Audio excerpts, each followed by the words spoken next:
नमस्कार दोस्तों, स्वागत है आप सभी का एक बार फिर से मेरे YouTube चैनल पे। दोस्तों, आप में से बहुत सारे साथी कमेंट में लिखते हैं कि सर सेट लगाते हैं उसमें स्कोर अच्छा नहीं हो रहा है, या CDP में 15 मार्क्स स्कोर कर पा रहे हैं या 20 मार्क्स स्कोर कर पा रहे हैं। तो इन्हीं सभी चीजों पे आज बात करेंगे। देखिए, CDP में अच्छा मार्क्स कैसे स्कोर करना, इस चीज को समझना काफी जरूरी है। आज की इस वीडियो में हम आपको क्वेश्चन सॉल्व करके भी दिखाएंगे, और इस वीडियो में मेन मकसद हमको ये बताना है कि CDP में 20 मार्क्स यानी कि 20 नंबर 30 में आप बिना कुछ पढ़े ला सकते हो।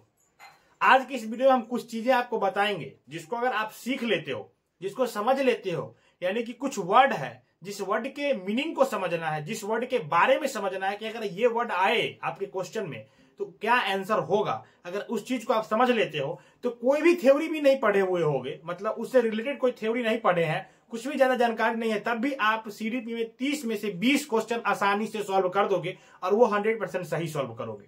तो आप कहते हो ना कि सर जब कि 15 मार्क्स आ रहे हैं या 20 मार्क्स आ रहे हैं तो हमको लगता है कि आप फिर पढ़ रहे हैं, तो बाकी मार्क्स कहाँ कम रहा है। थ्योरी तो आप पढ़े ही होंगे। 20 क्वेश्चन तो आप बिना थ्योरी पढ़े सॉल्व कर सकते हो, तो बचता है 10 क्वेश्चन। उसी 10 क्वेश्चन के लिए आपको CDP का थ्योरी पढ़ना पड़ता है, जिसमें हम लोग पियाजे को पढ़ते हैं, कोहलबर्ग को पढ़ते हैं, वाइगोत्स्की को पढ़ते हैं, और भी बहुत सारे थ्योरी हैं जो हमारे क्वेश्चन में 10 से मैक्सिमम 10 से 15 नंबर तक जाती है। बाकी के इधर 15 से 20 क्वेश्चन जो है ये आपका बिना किसी थ्योरी पढ़े भी हो जाएगा। बस उसके लिए प्रीवियस ईयर पेपर प्रैक्टिस करनी है और कुछ चीजें समझनी है। जो चीजें हम आपको अभी बताने वाले हैं इस वीडियो में, अगर उसको आप अच्छे समझ जाओगे तो आप 100% ये 15 से 20 क्वेश्चन आसानी से सॉल्व कर दोगे सभी सेट का, और वो 100% सही होगा, गलती होने का कोई चांस ही नहीं है। तो पहले हम आपको वो वर्ड सिखाएंगे, वो वर्ड के बारे में मीनिंग बताएंगे कि क्या वर्ड का क्या मीनिंग है, इसके अगर ये वर्ड आपको क्वेश्चन में मिलता है तो आंसर क्या लेना है, और फिर उसके बाद हम आपको क्वेश्चन करके भी दिखाएंगे और वहां पे आपको दिखाएंगे कि देखिए ये वर्ड पूछा गया है तो हम इससे आंसर कैसे निकालेंगे, ताकि आपको ये बिलीव हो जाए कि हम 15 से 20 क्वेश्चन तो ऐसे CDP में सही कर सकते हैं। तो वीडियो में बने रहिए, वीडियो को अंत तक देखिएगा, सब चीज आपको क्लियर हो जाएगा। तो चलिए हम लोग चलते हैं स्क्रीन पे और देखते हैं क्या कैसे पढ़ना है। तो देखिए, ये यहाँ पे कुछ आपको वर्ड दिख रहे होंगे। जो वर्ड है ये सकारात्मक यानी कि पॉजिटिव, और ये नकारात्मक निगेटिव वर्ड है। तो हमने बार बार आपको वीडियो में बोला है कि आपको पॉजिटिव वर्ड और निगेटिव वर्ड का जो टैग वर्ड है वो समझना है, लेकिन आप लोगों ने पता नहीं देखा या नहीं देखा। तो आज के इस वीडियो में हम आपको ये समझाते हैं और अच्छे तरीके से समझाएंगे, क्योंकि इसमें एक्सपीरियंस का होना ज़रूरी है और वो आपको आता है प्रीवियस ईयर पेपर सॉल्व करके। तो हम आपको वो एक्सपीरियंस दिला रहे हैं जिससे क्या होगा कि आप इस वर्ड को पकड़ना समझ जाओगे कि ये वर्ड जो लिखा हुआ है तो इसका क्या मीनिंग है और इसको कैसे लेना है। फिर ये वर्ड सारा कंप्लीट करके हम आपको प्रीवियस ईयर का पेपर अभी लगा के दिखाएंगे सामने में, तो आपको समझ में आएगा कि कितना बेनिफिट इससे आपको मिल सकता है और मिलता है। चलिए, तो पहले पॉजिटिव वर्ड को देखिएगा। तो उसमें फर्स्ट वर्ड हमने लिखा है अवसर प्रदान करना। अब किसी ऑप्शन में आपको पॉजिटिव पूछा गया है तो उसमें अगर अवसर प्रदान करना आपको मिल रहा है तो अच्छी बात है, क्योंकि हम स्टूडेंट को अवसर प्रदान करेंगे, उसको सीखने का मौका देंगे। तो ये वर्ड जो है पॉजिटिव है, अवसर प्रदान करना। तो ये डिपेंड करेगा कि क्वेश्चन क्या पूछ रहा है और उसमें पॉजिटिव पूछ रहा है या निगेटिव पूछ रहा है, और ऑप्शन में क्या क्या दिया हुआ है उसके अकॉर्डिंग आंसर डिपेंड करेगा। लेकिन अभी हमको इतना याद रखना है कि ये अवसर प्रदान करना पॉजिटिव वर्ड है। इसी का दूसरा वर्ड है मौका देना, या फिर खोजना, या स्वयं करके सीखना। तो ये सारे वर्ड जो है पॉजिटिव है। खोज आधारित, या फिर हो जाएगा प्रोत्साहित करना या प्रेरित करना। तो ये सारे वर्ड क्या है, पॉजिटिव है। अगर ये ऑप्शन में मिलता है तो हम इसको पॉजिटिव मान के चलेंगे, क्योंकि ये वर्ड ठीक है, ये हमको ये स्टूडेंट को करने के लिए देना चाहिए और उनको ये अवसर मिलना चाहिए। ठीक है, उसके आगे देखिए मदद करना। एज ए टीचर आपका काम है कि आप अपने स्टूडेंट को क्या करें, मदद करें, हेल्प करें उनका। सुगमकर्ता, शिक्षक क्या होते हैं, सुगमकर्ता होते हैं, तो इसीलिए ये वर्ड है सुगमकर्ता। शिक्षक सुविधादाता होता है। तो ये वर्ड जो है ना सारे पॉजिटिव है। विविध प्रकार से, यानी कि अलग अलग तरीके से हमको सिखाना है कोई भी चीज़। विभिन्न संदर्भ में, अलग अलग संदर्भ में सिखाना, ये सारे पॉजिटिव वर्ड है। सक्रिय होना चाहिए स्टूडेंट, सृजनात्मकता होना चाहिए। दैनिक जीवन से जोड़ना, कोई भी क्वेश्चन या कोई भी चीज़ हम पढ़ा रहे हैं तो उसका एग्जाम्पल उसके दैनिक जीवन से जोड़ के दें ताकि बच्चे अच्छे से समझे, तो ये सारी चीज़ पॉजिटिव है। व्यवहारिक जीवन से जोड़ना, ये भी पॉजिटिव वर्ड में आते हैं। देखिए बाल केंद्रित, अब जो शिक्षा है आपको भी पता है, जो अधिगम है अब क्या है, बाल केंद्रित है, तो ये आपको देखना है कि बाल केंद्रित। प्रगतिशील, सामाजिक अंतःक्रिया, सामाजिक अंतःक्रिया कि बच्चा समाज के द्वारा सीखेगा, समाज में रह के सीखता है, तो सामाजिक अंतःक्रिया। सहपाठी अधिगम, बच्चे अपने साथ अपने सहपाठी या अपने मित्रों के साथ अधिगम करेंगे, उनके साथ सीखेंगे, उनके साथ अंतःक्रिया करके सीखेंगे। विचारों की अभिव्यक्ति, ये नहीं कि बच्चे का विचार हमको अभिव्यक्त नहीं करने देना, उनको आज़ादी देना है कि वो बोले, अपना विचार रखे, विचारों की अभिव्यक्ति होनी चाहिए ताकि वो बोल पाए। समावेशी शिक्षा, समावेशी शिक्षा से तो क्वेश्चन आते ही आते हैं कि आपको ये भी देखना है। क्रियाशील वातावरण तैयार करना, ठीक है। प्रिंट समृद्ध माहौल। उसके बाद आता है देखिए भाषा से संबंधित भी कुछ टैग वर्ड हैं जो पॉजिटिव है। मातृभाषा के माध्यम से शिक्षा देना, मातृभाषा के माध्यम से शिक्षा देना। भाषा प्रयोग के अवसर, बच्चे को भाषा प्रयोग के अवसर देना है, उनको बोलने देना है, उनको अवसर देना है कि वो भाषा का प्रयोग करे जिससे वो भाषा अच्छे से सीखे।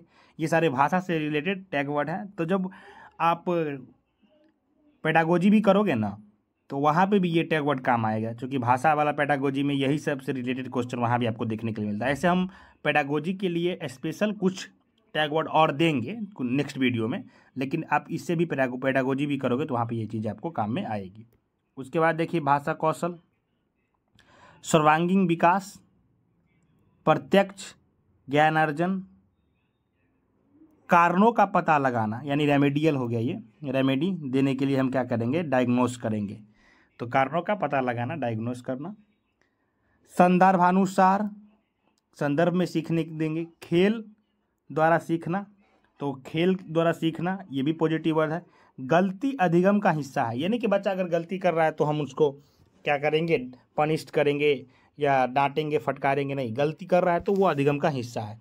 तो ये सारे आपको जो यहाँ पे दिखा ये पॉजिटिव वर्ड था। अब चलिए हम लोग निगेटिव वर्ड देखते हैं, नकारात्मक क्या होगा, गलत क्या क्या चीज़ें हो सकती है। देखिए बच्चा को किसी भी चीज़ के लिए रोकना, एक बच्चे से दूसरे बच्चे का तुलना करना, अनदेखा करना, इग्नोर कर रहे हैं आप, बच्चे गलती कर रहे हैं तो उनको इग्नोर नहीं करना है, उनको बच्चे गलती करें तो समझाना है कि ये चीज़ गलत है।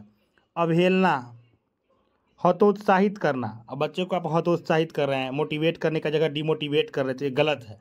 दंड देना, डांटना, उपेक्षा करना या शिकायत करना, यहाँ पे ये गलत लिखा गया है, ला लिखा गया है तो वो ठीक है, देख लीजिएगा।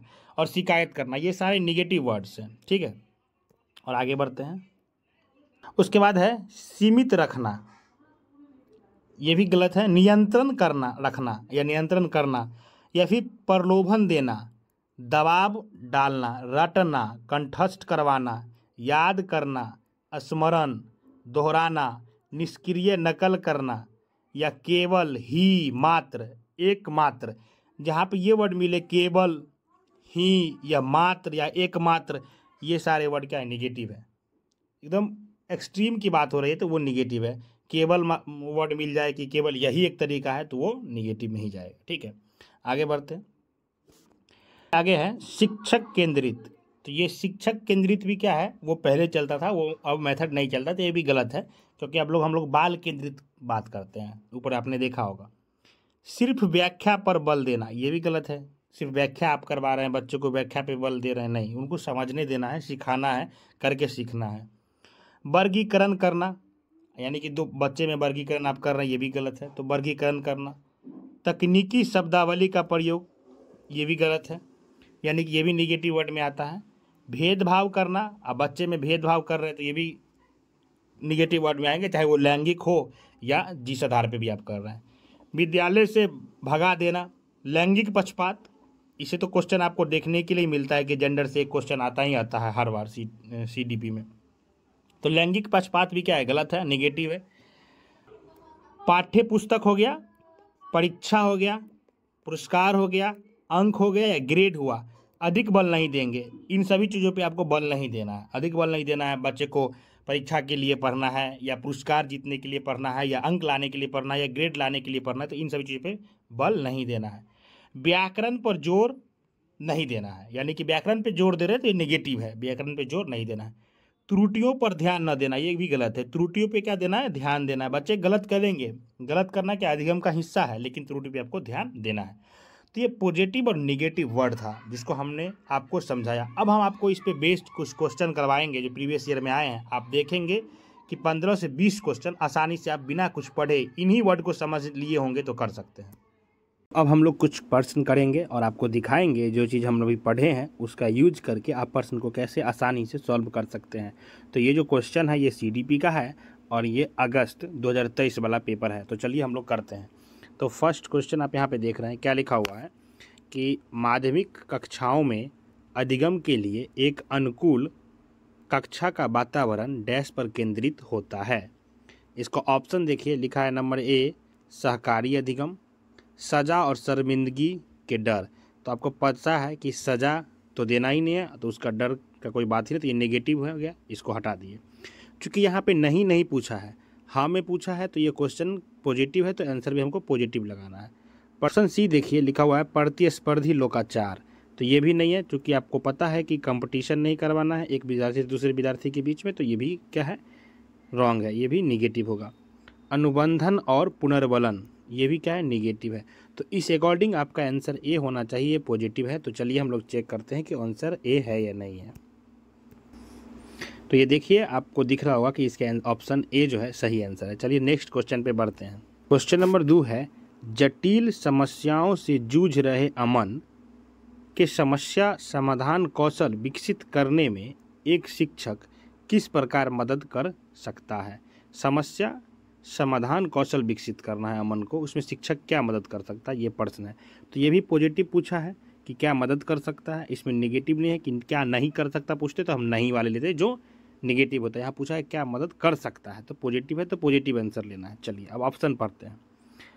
उससे कहकर कि वह समस्या को सुलझाना छोड़ दे, ये तो सरासरी क्या हो गया? नेगेटिव है। छोड़ देना तो है ही नहीं, समस्या सुलझाना ही छोड़ देगा तो फिर वो कैसे समस्या समाधान कौशल सीख पाएगा? तो ये गलत है। दूसरा देखिए, उसे मंथन करने और विचार उत्पन्न करने के लिए प्रोत्साहित करके। प्रोत्साहित करना आप पढ़े हैं, पॉजिटिव वर्ड में है, तो ये सही हो सकता है। लेकिन अभी 2 ऑप्शन और है, उसके आगे देख लेते हैं। उसे प्रयोग करने और जोखिम लेने से हतोत्साहित करके। हतोत्साहित क्या है? नेगेटिव वर्ड है, तो ये ऐसे ही गलत हो गया। उसे उत्तर प्रदान करके, आप डायरेक्ट आप उत्तर उसको दे दोगे तो वो खुद कैसे सीखेगा? तो ये भी नेगेटिव है। तो ये ऑप्शन B इसका सही होगा। तो चलिए चेक करते हैं ऑप्शन B सही है या नहीं। तो आप देख रहे होंगे यहाँ पे ऑप्शन B क्या है, इसका आंसर सही है। एक और क्वेश्चन हम लोग करते हैं, क्वेश्चन नंबर 3। और आप देख रहे होंगे ये सारे क्वेश्चन के लिए कोई थ्योरी आप नहीं भी पढ़े हैं तो आसानी से कर सकते हैं और लाइन से ये क्वेश्चन आपका सॉल्व होते जा रहा है। हाँ, कुछ क्वेश्चन हैं जो आपको बीच बीच में आएंगी जो थ्योरी पे बेस्ड है, तो उसके लिए आपको थ्योरी पढ़ना पड़ता है, लेकिन 15 से 20 क्वेश्चन आप ऐसे कर सकते हो सॉल्व। क्वेश्चन नंबर 3 है, बोध आधारित शिक्षण का अंतर्निहित सिद्धांत यह विश्वास है कि। ऑप्शन A देखिए क्या लिखा हुआ है, शिक्षार्थी निष्क्रिय का बात ही नहीं है, चूँकि पॉजिटिव पूछा है तो सक्रिय होना चाहिए, तो निष्क्रिय प्राप्त करता है और शिक्षक के पास सही ज्ञान है, ऐसा नहीं है। तो ये गलत हो जाएगा, चूँकि ये निगेटिव ऑप्शन है। निष्क्रिय प्राप्त करता नहीं होता, विद्यार्थी सक्रिय होता है, तो ये तो होगा नहीं। दूसरा, शिक्षार्थियों की क्षमताएं और आवश्यकताएं विविध है, जिन्हें मानक निर्देशों। ये देखिए मानक गलत है, ये निगेटिव वर्ड है। मानक नहीं, स्टैंडर्डाइज नहीं करना है, सबको एक ही जैसा निर्देश नहीं देना है, अलग अलग विद्यार्थियों का नीड अलग है। तो मानक निर्देशों पर ध्यान केंद्रित किए बिना पूरा नहीं किया जा सकता, तो ये निगेटिव हो गया, जो कि मानक निर्देश पर ध्यान केंद्रित किए बिना पूरा नहीं कर सकते आप। तो आप ये कह रहे हैं कि मानक निर्देश होना चाहिए, एक ही निर्देश पर ध्यान केंद्रित करेंगे, जबकि यहाँ पे हम कह रहे हैं कि शिक्षार्थियों की क्षमताएं और आवश्यकताएं भी विविध है। तो ये उस अकॉर्डिंग ये ऑप्शन भी क्या हो गया? गलत हो गया। ये चीज़ें आपको प्रैक्टिस के साथ भी समझ में आती है। तो ये ऑप्शन क्या हो गया? 2 गलत हो गया, एक तो गलत था ही।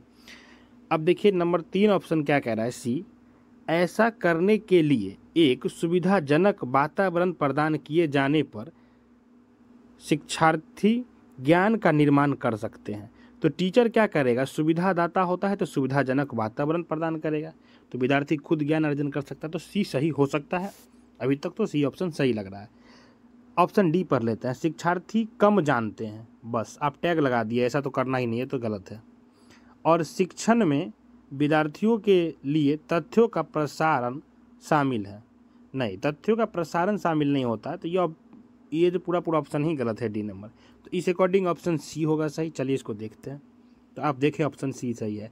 यहाँ पे हम आपको 3 क्वेश्चन करवाए हैं और आपको हम दिखाए हैं कि कैसे बिना थ्योरी पढ़े भी इन सभी क्वेश्चन को आप आसानी से सॉल्व कर सकते हैं प्रैक्टिस करने के बाद और ये टैग वर्ड समझने के बाद। लेकिन टाइम ज़्यादा हो रहा है और वीडियो लंबा हो रहा है, जिस वजह से और आगे के क्वेश्चन हम नहीं करवा पा रहे हैं इस वीडियो में।